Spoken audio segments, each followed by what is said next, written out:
My name is Hidetara Yamagishi. IFBB professional bodybuilder since 2005. You know, from the beginning of the day, just wake up to the night, even during sleep, it was all muscle. First of all, Mr. Kim Jun-ho. Next, second one, I heard Kang Kyung-won. Kang Kyung-won. Yeah, Mr. Lee Sun-chul. Yeah. He's probably the best right now from Asia, right? Mass. He's a nickname Mass. 네, 여러분 안녕하십니까? 유튜브 헬창TV의 션입니다. 오늘은 아시아 레전더리 바디빌더 히데타다 I understand that. 오케이. 히데타다 야마기시 선생님을 모시고 또 컨텐츠를 촬영하려고 합니다. So first of all, thank you so much for having us. Thank you so much for coming. Yeah. I mean, my honor to be on your channel. Thank you. Honor is mine. Thank you. Here is a Las Vegas Powerhouse Gym, and you're the owner of this gym, right? Yes, me and Iris Kyle. Yeah. 10-time Miss Olympia, obviously. Oh yeah. Yeah. So we opened up this gym last July. So it's been almost 1 year. 1 year. Yes. Is there any Korean tourists or Koreans that are coming in this gym? We have a couple. So first member is Korean people here. Most of Korean subscribers would know you, but can you kindly introduce yourself to our subscribers? My name is Hidetara Yamagishi. I'm a IFBB professional bodybuilder since 2005. So I retired from competition 2 years ago. Last show was 2020 Miss Olympia. So it's been almost 1.5 or 2 years, not being on stage. So I'm doing my working at the gym, as the owner with Iris Kyle. And this right here, it's actually a supplement store called Body Cafe. Body Cafe. Body Cafe. Me and Iris been working for this store since 2013. 2013. Yeah. So this is longer than gym. And also, I just launched my own clothing line, Stimiram. It was like 2 weeks ago. So we just launched. Yeah. Okay, there's a link. Yeah. Stimiram. Yes. Stimiram. Oh, this is for the gym wear. Right? Yeah, gym wear. Yeah. Oh, Yeah. nice. This is pretty much what we are doing right now. Yeah. So of course, YouTube. YouTube. YouTube. Yeah. So I'm still lifestyle is still like bodybuilder, but not being on stage changed a little bit. My perspective. Before it was all muscle. From the beginning of the day, just wake up to the night, even during sleep, it was all muscle. Yeah. It doesn't matter other stuff. Like muscle was my priority, but now I have this business and more time with my family. And so, it's different. I never really imagined myself not being on stage, because I love it. I love it. So I felt like it lasts forever, right? But 2 years ago, I decided not to compete anymore. That day, my life changed. So second chapter of my life. Well, you're not on the stage right now, but you're making and you're producing stages for the young people. Correct. So I just came back from Tokyo. Me and Iris promote one show. It's called Hidetara Yamagishi Iris Kyle Japan Classic. Yeah. So we gave 4 pro cards. Full pro card. So yes, we just saw newest IBB pros from Japan. When I turned pro, there was no pro from Japan. I believe that you're the first and the pioneer of the bodybuilding in Asia.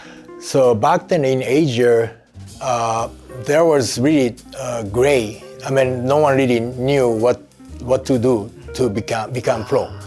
So I found out the way, and then I became pro. And also, probably back then, a lot of people thought it was impossible to compete with pro. Yeah. I'm saying, competing in Olympia, Yeah. that's the top and the top. So environment around me back then, no one believed me. I just came, the thought I had was like, okay, no one did it, so somebody had to do it. Right? Yeah. Then I had not really good idea how good, how big these athletes in Olympia stage. Because back then there was no internet. So I was reading magazine, and it was okay. I knew these guys are huge, but I didn't really feel the difference of the level, right? So I came here, then I competed, and the first time, and I was scared. I was scared being on the stage for the first time because I thought they are right here. I was here, right? It was actually that, and I was actually competing, but I was just in the back of the stage. I was just watching these guys, competing. So I was, of course, out of 15, nowhere, right? Then next year, same thing happened, but I came back anyway. Then I did the same thing, and after that, I was like, okay, what I was gonna do? Should I just keep competing as a pro and keep beaten, or quit? Right? It was close. But I met Miloš Hashib, my trainer, and everything changed. Oh, really? So you were competing with the Western genetic monsters, right? Mm-hmm. Yeah, that's right. Yeah. And what was your strategy to beat them up? Well, I mean, bodybuilding, you can have strategy, but basically, if you don't have body to compete, there's no way, right? So I need to relearn everything from Miloš to build, because I was, weight, I was probably around 90 kilo or something. 90 kilo. Oh. It wasn't, as my height, I'm only 165 centimeters. I'm not tall. So 90 kilo is good size for me, but in order to compete against these top pros, I should be around 100. So I need to put on 10 kilo more of muscle. So I need to learn training, of course, nutrition, everything from Miloš, from get up in the morning, from to the go to bed. Like I said, it was all muscle. Training, eat, supplementation, and rest. And I improved a lot. Within a couple months, since I started training Miloš, I changed crazy, drastic. I was shocked, how I look on a stage after I met Miloš. So that was a start. It was 2006. 2006. Oh, 2006.